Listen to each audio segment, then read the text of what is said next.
Magandang umaga, magandang tanghali, magandang gabi. So, ako ngayon ay nagligpit ng aking mga pagkadami-daming nilabahan. So, ayan po at ako ay nagtiklop na habang hindi pa inaantok. Simulan ko na kasi pag hindi ko talaga ginawa yan, walang mangyayari.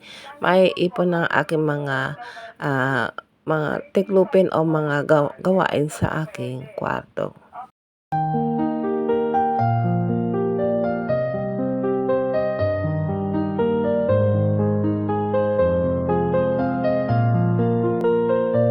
Kailangan ko din kasing gawin kasi pagdating ng Sabado ay ako po ay uuwi. So, gusto ko po wala na po ako problemahin, wala na po akong iisipin kapag pagbalik ko naman ng Lunes galing sa aking duty. So, kaya ayan, inapasahan ko na hangga't hindi pa inaantok. Kasi pag hindi mo talaga ginawa, walang mangyayari. Tatama rin ka na hanggang magiging bukas na lang yan.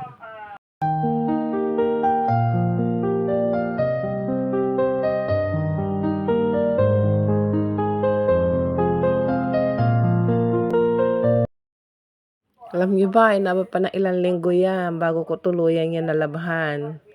Hindi ko pa talaga pag ako po ay talagang sinumpong ng, hindi naman masasabing tamad eh. Basta pag hindi ka, parang hindi ka okay maglaba, talagang hindi mo magagawa eh. So, ayun, so natuloy din ang aking paglalaba ng nakaraang araw. Hanggang saya na nga natutuwa ako at natuyo din agad kasi hindi naman po umulan dito. So, next step naman po, habang nararamdaman ko pa yung aking sigla, ayan po, tuloy na po akong naglinis ng aking knick-knack area at bawasan ng aking mga abubot, 'di ba? Yung mga hindi na pakinabang, kailangan na siyang talagang i-let go.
So, ito na yung aking maliit na kwarto.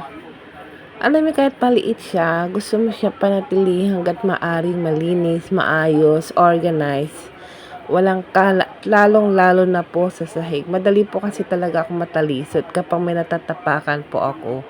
So, kailangan talagang, yan talagang sahig na yan, importante sa akin malinis. Tapos itong ating inayos na knick-knack area. So, ayan, medyo nabawasan na rin. O, di ba? Pero marami pa din. Importante naman yan eh.